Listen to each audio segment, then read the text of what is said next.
Observatorio 2012. Buenas noches, bienvenidos y bienvenidas a Observatorio 2012, el programa cultural de los universitarios en el que semana a semana Lorenzo Córdoba, Ciro Murayama y Pedro Salazar, con nuestros invitados, analizamos los grandes temas de la agenda nacional de cara al importante proceso electoral del próximo año. El día de hoy, con Eduardo Guerrero y con Luis Raúl González Pérez, trataremos uno de los temas más sentidos del presente mexicano, el de la seguridad, la crisis de violencia que nos aqueja, sus causas y las maneras para enfrentarla. Pero antes, en nuestro corte de caja, pasaremos revista al tema de las precampañas y a la contienda interna en el Partido Acción Nacional para elegir a su candidato o candidata presidencial. Acompáñenos.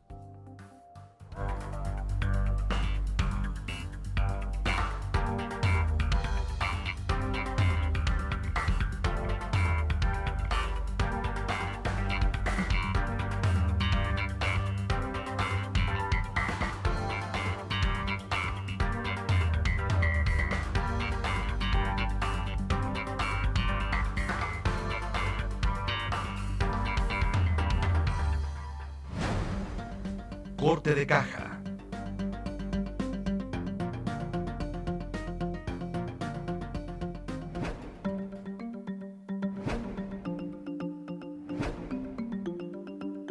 Las precampañas federales fueron introducidas por la reforma del 2007, como el periodo en el que los aspirantes a las candidaturas de un partido político o coalición pueden desplegar actividades de proselitismo en aras de conseguir la postulación formal a un cargo de elección popular. Las precampañas de cara al 2012 comenzarán el 18 de diciembre y concluirán el 15 de febrero del próximo año. Como se sabe, las dos coaliciones que han solicitado su registro han decidido participar con un precandidato único, por lo que de acuerdo con los criterios y normas vigentes, ellos no podrán realizar actividades de proselitismo, ni utilizar para la promoción de sus precandidaturas los tiempos del Estado en radio y la televisión. Sin embargo, el único partido que no concurrirá coaligado a la elección de julio próximo, el PAN, vive un intenso proceso interno de selección de su candidato presidencial, que se desplegará durante el periodo de precampañas a lo largo de varias semanas. Esta noche en Corte de Caja, ese será el objeto de nuestras reflexiones.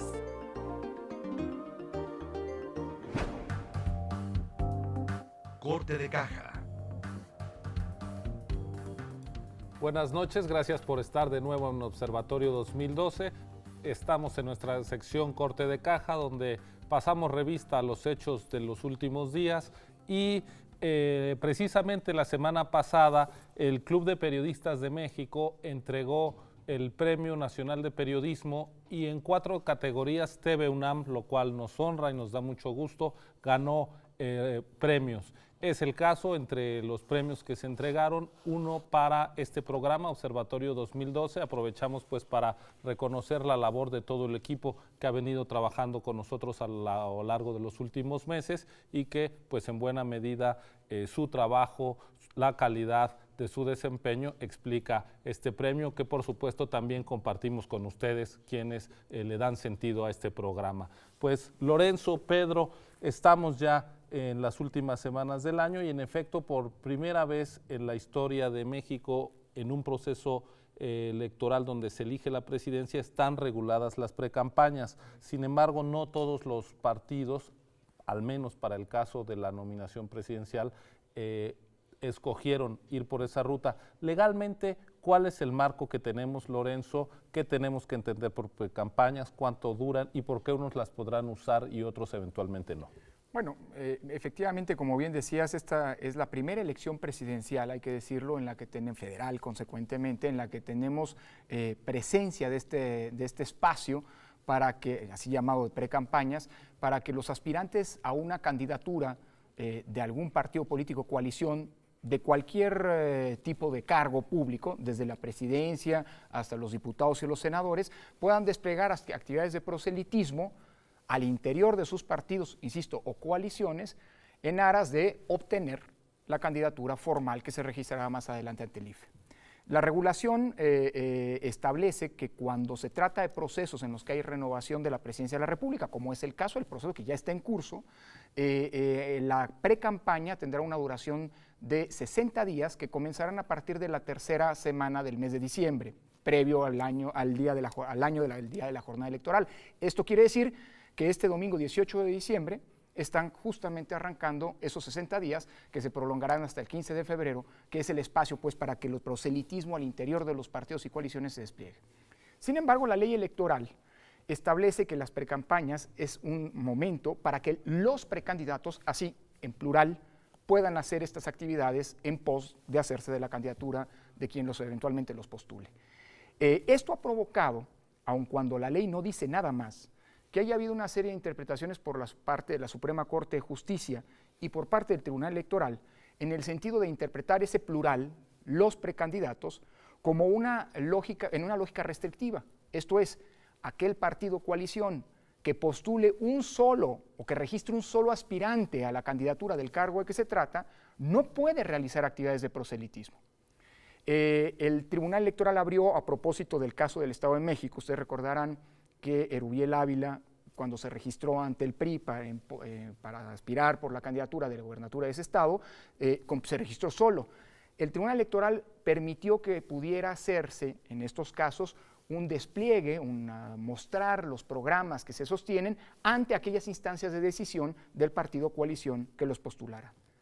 El IFE, por su parte, en el reglamento de radio y televisión, pero esto es una norma que viene desde hace 4 años y medio, es decir, desde el primer reglamento de radio y televisión posterior a la reforma 2007, estableció que los tiempos que les corresponden a los partidos y las coaliciones, tiempos, por supuesto, del Estado, durante el periodo de precampañas, solamente pueden ser utilizados en aquellos casos en los que haya una pluralidad de candidatos, o de precandidatos en este caso.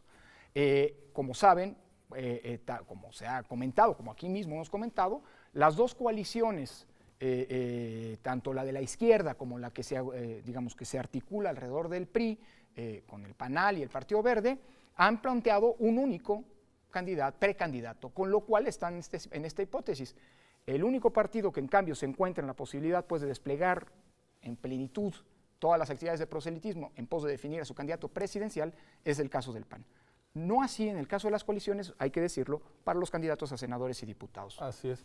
Pedro, el PAN no solo tiene una precampaña formalmente, sino que estamos viendo en las últimas semanas un proceso de deliberación, de discusión, incluso yo diría de confrontación entre distintas corrientes que pues son muy sugerentes en este partido que ahora le toca gobernar y que parece no está procesando del todo bien cómo designar a su candidato. Pues depende de cómo veamos, de qué consideremos que es un procesamiento positivo, digamos, o el mejor procesamiento posible, porque en efecto aquí mismo hemos comentado cómo las otras dos coaliciones lograron procesar internamente de manera pacífica, ordenada, muy consensada las candidaturas, lo cual pues tiene muchas ventajas, entre otras que... muy popular. Muy popular, y creo también que ahora lo sabemos, y sobre todo a la luz de estas reglas, probablemente muy anticipada, es decir, anticipada en términos de la propia legislación electoral, no en términos de una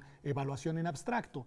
Y esto le permite al Partido Acción Nacional ser el único que va a aprovechar por primera vez esta figura de las precampañas, si las interpretaciones no cambian, lo cual eventualmente puede tener sus ventajas, porque le permitirá ventilar de cara a la ciudadanía los debates, los posicionamientos de sus candidatos, bueno, de sus precandidatos, le permitirá también tener una exposición mediática más intensa durante este lapso de 60 días, y yo creo que no necesariamente va a desgastarlo el hecho de que se vea contraste en sus precandidatos.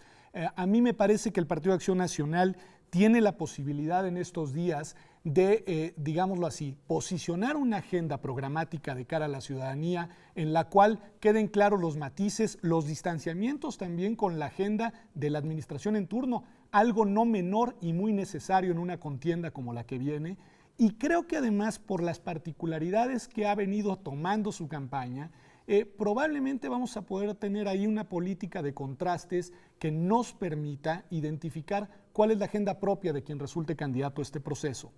Lo que a mí me parece negativo, y vale la pena subrayarlo, es que todavía no están claras cuáles son las reglas de las que echarán manos para definir quién será el candidato o la candidata. Y esto genera mucha incertidumbre al interior de esa organización, pero también me parece que genera incentivos muy complicados para los observadores, digamos, y para los otros contendientes que podrían tener intenciones de incidir en la campaña interna. Yo creo que el Partido Acción Nacional lo mejor que podría hacer, estando las cosas como están hoy, es definir cuáles serán las reglas para la definición de esa candidatura y de esta manera, pues aprovechar lo que quizá no habían calculado en un inicio, pero que hoy se abre como una ventana de oportunidad de posicionamiento público previo al inicio propiamente hablando de las campañas electorales. Pues muy bien, esto ha sido Corte de Caja. Como usted sabe, desde Observatorio 2012 hemos tratado de incluir en una agenda sustantiva de la discusión nacional temas que no suelen estar muy a la luz de la atención pública. Sin embargo, hay temas que se nos imponen, que la realidad nos impone, y uno de ellos es el de la seguridad, pero aquí lo queremos discutir con los especialistas, sin estridencias, como siempre, queriendo, antes que emitir un juicio, entender. Quédese con nosotros, ya vamos a nuestra agenda a fondo.